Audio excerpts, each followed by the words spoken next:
अमरावती जिल्ह्याचे खासदार बळवंत वानखडे यांनी 2025च्या अर्थसंकल्पावर तीव्र प्रतिक्रिया व्यक्त केली आहे। लोकसभेत मांडलेल्या अर्थसंकल्पाच्या अधिवेशनात त्यांनी विविध मुद्द्यांवर सरकारला प्रश्न विचारले। पंतप्रधान आणि राष्ट्रपती यांच्या अभिभाषणावर त्यांनी आपले मत मांडताना ग्रामीण भाग, शेतकरी, युवक, शिक्षण आणि अन्य मुद्द्यांवर सरकारच्या धोरणांची समीक्षा यावर आपली प्रतिक्रिया व्यक्त केली आहे। त्याचप्रमाणे अमरावती जिल्ह्याशी संबंधित विकास प्रकल्पांवरही त्यांनी प्रशासनाचे लक्ष वेधले आहे। जाणून घेऊया खासदार बळवंत वानखडे यांनी लोकसभेत मांडलेली प्रतिक्रिया। अर्थमंत्री महोदयांनी देशाचे बजेट सादर केले की काही प्रादेशिक राज्याचे बजेट सादर केले हे मलाच नाही तर इथं बसलेल्या अनेक सदस्यांना त्याचा प्रश्न पडला आहे, कारण त्यामध्ये स्पष्टता सुद्धा आहे। अध्यक्ष महोदय, 2025-26 चे बजेट सादर केले त्यावर देशाच्या भविष्याची चर्चा सुद्धा करणं गरजेचं आहे। अध्यक्ष महोदय, सरकारने विविध योजनांवर घोषणेचा पाऊस पाडलेला आहे, मात्र वास्तविकता वेगळी आहे। अध्यक्ष महोदय, सामाजिक न्याय, शिक्षण, बेरोजगारी, आरोग्य, कृषी, औद्योगिक विकास या संदर्भातील या सर्व समान घटकांना महत्त्व देऊन देशाचं बजेट बनवायला पाहिजे, ते तसं दिसून येत नाही, म्हणून त्याचा विरोध करण्यासाठी मी उभा आहे। अध्यक्ष महोदय, आपण जगातील तिसऱ्या अर्थव्यवस्थेचे स्वप्न पाहत आहोत, परंतु अध्यक्ष महोदय, हे स्वप्न साकार होणार नाही, कारण देशाच्या अर्थव्यवस्था ही ग्रामीण भागात आहे आणि ग्रामीण भागातील अर्थव्यवस्थेत शेतकरी आणि कष्टकरी हा महत्त्वाचा घटक आहे, युवक हा महत्त्वाचा घटक आहे। परंतु या अर्थसंकल्पात या घटकावर पूर्णतः दुर्लक्ष केलेलं आहे।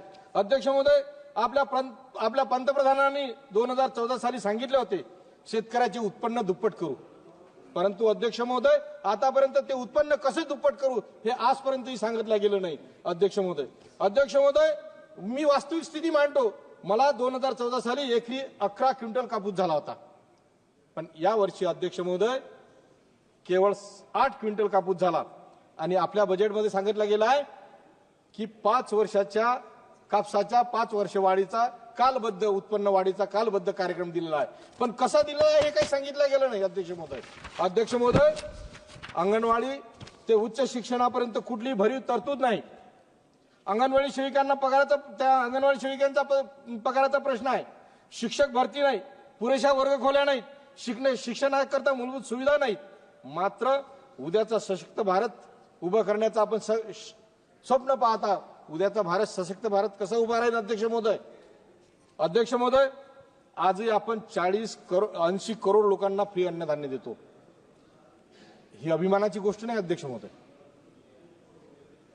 महोदय, आपण कसा श्रीमंत भारत करू शकू अशा? अध्यक्ष महोदय, काल पंतप्रधान महोदयांनी 25 करोड लोकांना गरिबीच्या वर आणले असे सांगितले, त्याचे विश्लेषण केले नाही। अध्यक्ष महोदय, 25 करोड गरिबीच्या वर आणले, 80 करोड लोकांना अन्नधान्य दिले, हे झाले 105 करोड, आणि मग 35 करोड लोक देशातले काय, त्याची स्थिती काय आहे असं पंतप्रधानांनी त्या 35 करोड लोकांची स्थिती सांगितली नाही। अध्यक्ष महोदय, आजही रोजगार हमीचे पैसे, कामाचे पैसे न मिळाल्यामुळे माझ्या मेळघाटमधील युवकांना आत्महत्या केली, ही वस्तुस्थिती आहे। अध्यक्ष महोदय, म्हणजे मनरेगाचे पैसे जर, मजुरीचे पैसे जर मिळत नसेल तर देशाची आर्थिक परिस्थिती काय आपल्याला सांगता येईल। अध्यक्ष महोदय, पुन्हा प्रधानमंत्र्यांनी काल परवाच्या भाषणात जे काही आकडे दिले ते म्हणजे कोणा एजन्सीकडून घेतले, त्यांनी काय केलं, कुठलं निरीक्षण केलं, काय हे मला कल्पना नाही, पण हास्यास्पद असे आकडे आहेत। देशाचे पंतप्रधान म्हणाले 4 करोड लोकांना घरे दिले, 2022 पर्यंत सर्वांना घरे देणार होते, पण गेल्या 11 वर्षात फक्त 4 करोड घरे दिले, आणि किती घर बाकी आहेत हे सुद्धा सांगितलं गेलं नाही।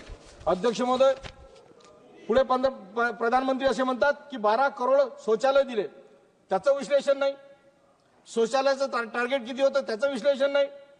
पुढे त्यांनी सांगितलं 12 करोड लोकांना नळाद्वारे पाणी दिलं, त्याचं विश्लेषण नाही। कोणाला देणार होते, कसे दिले हे सांगितलं नाही। 10 करोड लोक वेगवेगळ्या योजनेचे चुकीचे लाभार्थी आहेत, त्यामुळे ते शोधले आणि 3 लाख करोड पैसे वाचले म्हणतात अध्यक्ष महोदय. मी हे माहितीच्या अधिकारात मागणारच आहोत की कसे पैसे वाचले म्हणून. त्यांनी विश्लेषण दिलं नाही अध्यक्ष महोदय. स्वच्छ भारत योजनेअंतर्गत 2,03,00,000 करोड रुपयाचा कचरा एकूण सरकारी तिजोरीत जमा पैसे झाले असे सांगितलं अध्यक्ष महोदय. त्याचं विश्लेषण नाही. आयुष्यमान भारत योजनेमध्ये 1,20,00,000 करोड लोकांचे पैसे वाचले, ते कसे पैसे वाचले हे सांगितलं गेलं नाही अध्यक्ष महोदय. जनऔषधीमुळे 30,000 करोड रुपये लोकांचे वाचले, ते कसे वाचले हे सांगितलं नाही अध्यक्ष महोदय. घराची स्वच्छता राखल्यानं स्वच्छता अभियान राबवलं आणि आपल्या घराची स्वच्छता राबवली, त्यामुळे 70,000 करोड लोकांचे पैसे वाचले. म्हणजे कुठले गणित आहे कुठलं काय हे मला अजून समजलं नाही. मी म्हणून म्हणतो की माहितीच्या अधिकारात मी हे आकडे मागणारच आहोत. पण ते आणि त्या पलीकडे माती परीक्षण केलं, त्यामुळे 30,000 हेक्टरी 3,000 रुपये हेक्टरी लोकांचे वाचले, शेतकऱ्यांचे वाचले. म्हणजे अशी जी आकडेवारी आहे ती अध्यक्ष महोदय माननीय प्रधानमंत्री महोदयांनी त्या दिवशीच्या भाषणात माननीय यांच्या तुमच्या राष्ट्रपतींच्या अभिभाषणात ती व्यक्त केली. मी ही आकडेवारी कुठून आणली कशी आणली हे काही त्याला आधार नाही. पण अध्यक्ष महोदय आमच्या महाराष्ट्रात उल्हास एक अभियान सुरू केलं महाराष्ट्र सरकारनं अध्यक्ष महोदय. त्याच्या मागे कोणाचं डोकं आहे काय आहे हे माहित नाही, पण निश्चितच महाराष्ट्र सरकारचं खाली डोकं वर पाय आहे हे म्हणण्यास हरकत नाही. त्याचं असं आहे अध्यक्ष महोदय, उल्हास या अभियानाचं जे 35 ते 70 वयोगटातील जे लोक आहेत त्यांना शोधून ते निरक्षर असतील तर त्यांना शिकवा, आणि जे विद्यार्थी वर्गात बसलेले आहेत, जे चिमुकले आहेत, ज्यांना शिक्षणाची गरज आहे त्यांना शिक्षण देऊ नका. हे शासनाचं धोरण आहे. हे पाप करणारे महाराष्ट्र सरकार पाप करणं चालू आहे अध्यक्ष महोदय.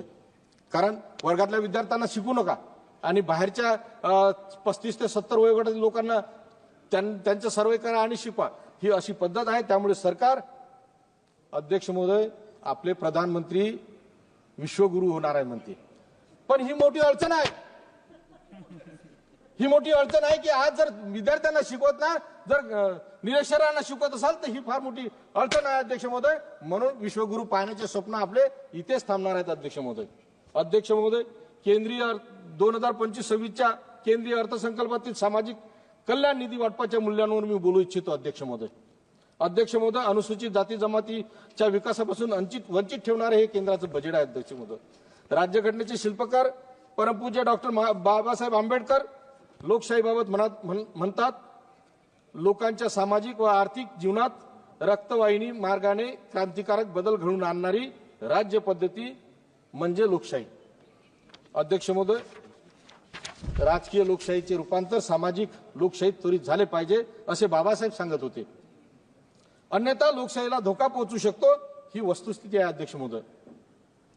अध्यक्ष महोदय, संवैधानिक कर्तव्याचा भाग म्हणून संविधानाच्या भाग 4 मधील अनुच्छेद 36 ते 51 नुसार नीतिनिर्देशाचे पालन करणे हे राज्याची जबाबदारी आहे अध्यक्ष महोदय.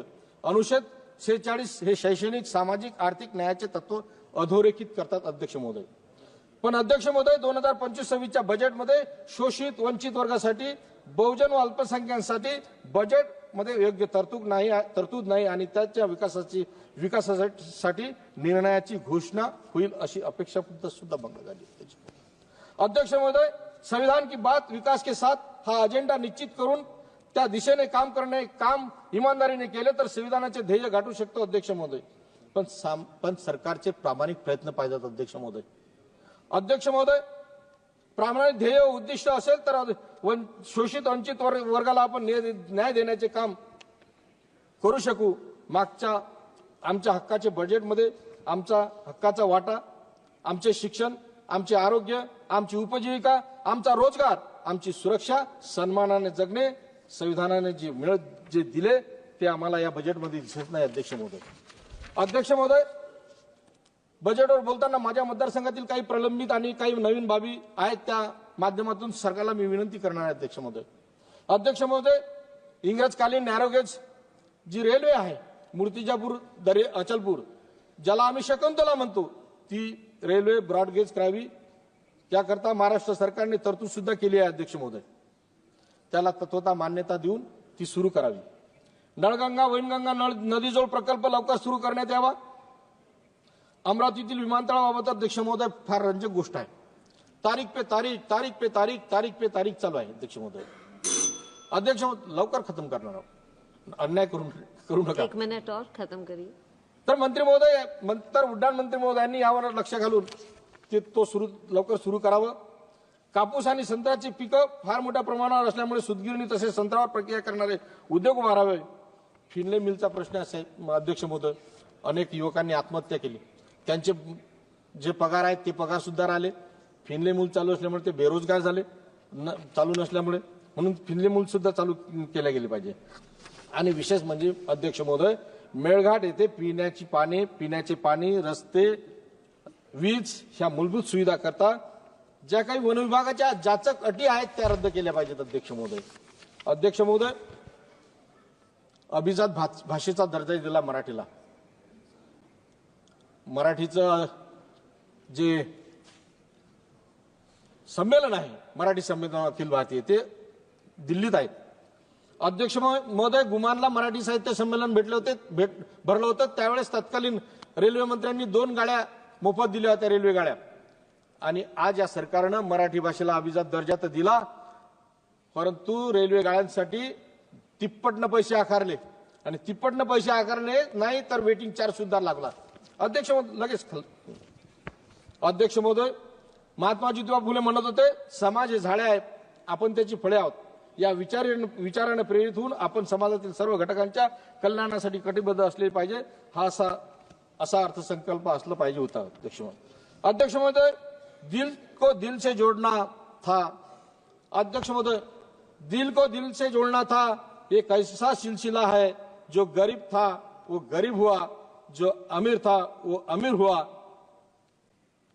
कारण या अर्थसंकल्पात सामाजिक कल्याण योजनेसाठी केलेले वाटप अपुरे व निराशजनक आहे अध्यक्ष महोदय. हम बात करते विकसित भारत की, हम बात करते आत्मनिर्भर भारत की. पण अध्यक्ष महोदय, एनडीए सरकारला 11 वर्ष झाले, तरी पण एनडीए सरकार आजही विचारते 70 साल में कांग्रेस ने क्या किया. हिंदू खतरे में है, आनी बानी, बटेंगे कटेंगे, एक हो तो शेप हो. याच्या पुढे गाडीच चालली नाही सरकारची. अजूनही शब्द ते वापरावे लागतात. अध्यक्ष महोदय, मी दाव्यानं सांगतो, आणीबाणीचा नेहमीचा उल्लेख इथं होत असते सभागृहात. आणीबाणीला या सरकारचा आरएसएसचा पाठिंबा होता हे मी दाव्यानं सांगतो अध्यक्ष महोदय. शेवटी आखिर ये बोलता मैं, जिंदा जा नहीं सकता और मरा हुआ आकर बता नहीं सकता, तो फिर किसने स्वर्ग और नरक बताया. अध्यक्ष महोदय, धन्यवाद. यही शब्द मेरा सुदामा प्रसाद जी खत्म करता और इसका पुरजोर विरोध करता और रुकता. माननीय सभापति महोदया, आपका आभार कि आपने मुझे बोलने का मौका दिया. तर ही होती खासदार बळवंत वानखडे यांच्या अर्थसंकल्पावरची प्रतिक्रिया आणि त्यांच्या प्रश्नांची सविस्तर माहिती. या मुद्द्यांवर होणारी पुढील चर्चा आणि सरकारची भूमिका काय असेल हे पाहणे महत्त्वाचे ठरणार आहे.